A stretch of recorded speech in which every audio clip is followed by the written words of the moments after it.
Okay, it's early. There's a hurricane coming. I gotta leave, but I'm shooting this video because consistency is key, people. Most of you are not consistent.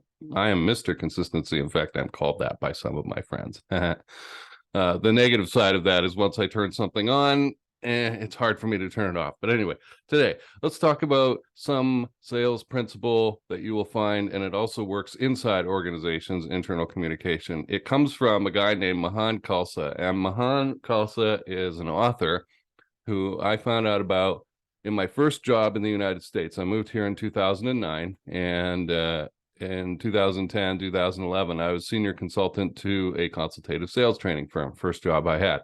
And I'm much more qualified now, let me tell you. But there, I was introduced to the audiobook of Mahan Khalsa's Let's Get Real or Let's Not Play. And I want you to burn that phrase into your head, because in sales conversations, it's key, right? This is what I go for. I have certain principles that I've developed, such as I want to talk to people who want to talk to me. If I'm doing outreach and you don't want to talk to me, I'm going to move on. I'm not going to try and fight to get to you, right? There's persistence and then there's stupidity, right? I would rather go and find people who want to talk to me.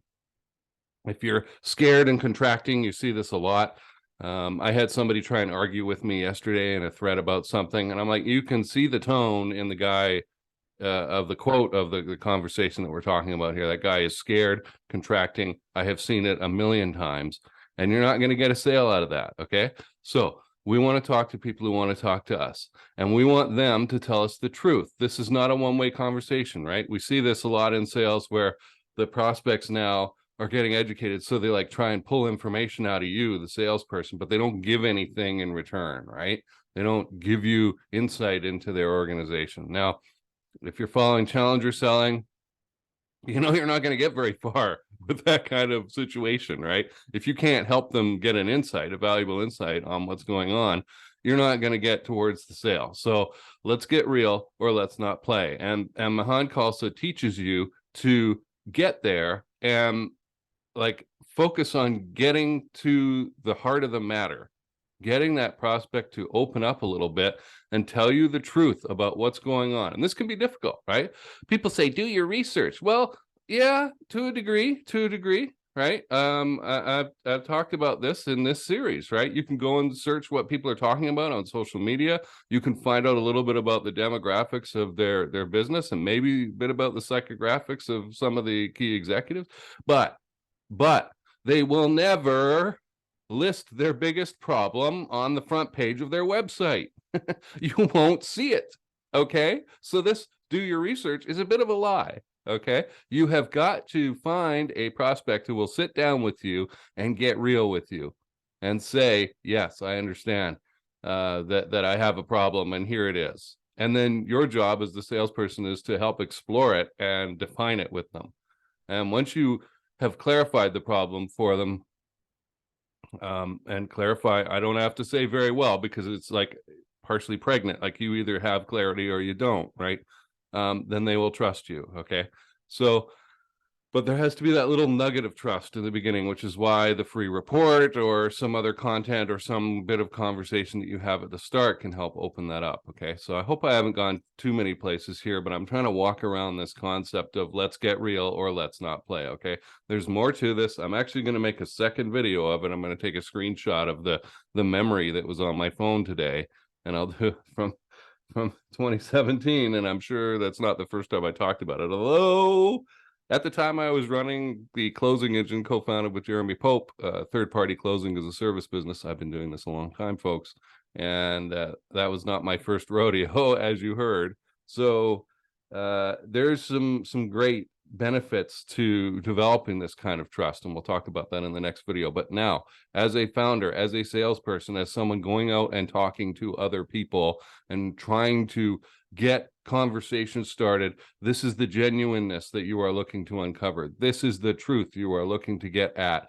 A prospect who tells you a little bit about what's going on. Do I expect them to open their hearts wide and tell me everything about what's happening? No, nobody ever does that, right? Even my greatest clients keep 1% or 2% to themselves, and then sometimes take a funny left or right hand turn. You're like, where'd that come from? But, nobody's ever that simpatico in sync, right? It's good enough, right, to get some 20% even would be a great start towards making a sale here. Okay. But and I'll leave you with this. At some point in a sales conversation, at near the beginning, don't spend too much time farting around here, but you may have to say to a prospect, look, John or Mary or whatever their name is, look, I appreciate that you want to find out what's going on here, and I appreciate you don't want to get scammed, but you got to open up a little. You got to tell me a little bit about what's going on here, okay? We got to get real with each other. I promise I will tell you the truth, and you have to mean it, right? Okay. But I promise that if we get real with each other, then we're going to get somewhere. Otherwise, I can't play. I'm going to have to get out of here. So what do you want to do, right?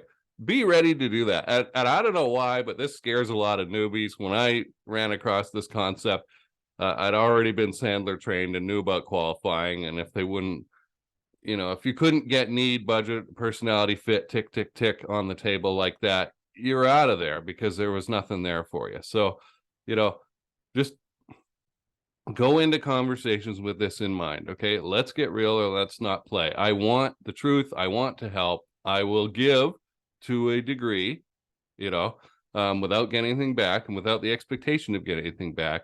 But at some point, if we're going to walk down the road and you're going to ask for my expertise in diagnosing where you're at, right? We got to get real. So let's get real or let's not play. If you have never run into that book before, and a lot of people I've found in sales haven't, it's a good physical book.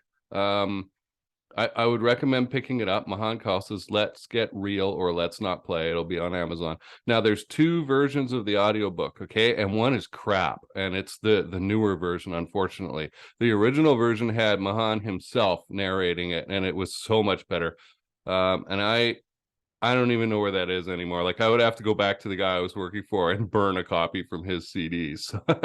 So if you want to dig and find an original copy of that audiobook of Mahan Khalsa narrating himself, that is so much better. The revised version just doesn't work for me. But anyway, stay tuned. Come back Monday. I'll expand on why inside your organization and in making sales and implementing what Mahan's Let's Get Real or Let's Not Play concept brings you, gets you, takes you towards, right? It does a lot for you here, okay? In terms of costs even. So have a good weekend, and I will talk to you on Monday.